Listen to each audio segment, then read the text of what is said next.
ফের গোপন খবরের ভিত্তিতে ৩ নারী সহ ৪ গাঁজা পাচারকারীকে জিরানিয়া রেল স্টেশন থেকে গ্রেপ্তার করে জিআরপি থানার পুলিশ।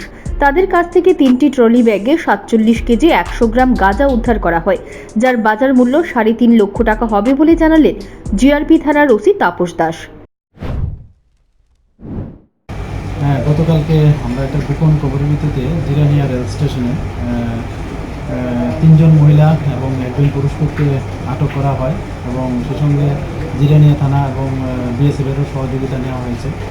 তো আমরা যথারীতি আমাদের জিআরপি থানাতে এই নিয়ে একটা এনডিপিএস দ্বারায় মামলা হয়েছে।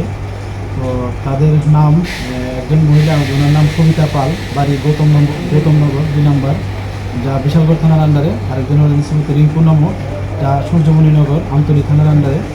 এবং তৃতীয় যিনি হলেন শ্রীমতী মমতা শীল, ওনার বাড়ি গনিয়ামারা বিশালগড় থানার আন্ডারে। আর একজন মিঠুন চক্রবর্তী, একজন ছেলে, ওনার বাড়ি শিলচর, আসাম রাজ্যে। তো তাদের কাছ থেকে মোট 3টা ট্রলির মধ্যে 47 কেজি 100 গ্রাম গাঁজা বাজেয়াপ্ত করা হয়েছে। তো আজকে আমরা তাদের মহামান্য আদালতে প্রেরণ করছি এবং পুলিশ রিমান্ডও চাচ্ছি।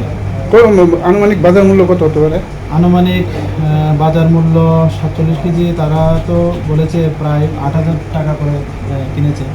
তো 4-32 তবে মনে হলে প্রায় 3.5 লক্ষ টাকার মতো হবে আনুমানিক। এই গাঁজাগুলি কোন জায়গায় নিয়ে যাওয়ার জন্য তারা তো বলছে যে এগুলি তেলিয়ামুড়া নিয়ে যাবে, কিন্তু আমরা তাদের যে কাছ থেকে যে মোবাইল পাওয়া গেছে, ওই মোবাইলে তাদের যে পিএনের যে রেলের যে টিকিট দেখলাম, ওটা শিলচর পর্যন্ত তারা। তো যদিও আমরা তাদেরকে আবার রিমান্ড নিচ্ছি এবং দফায় দফা জিজ্ঞাসাবাদও চালানো হচ্ছে।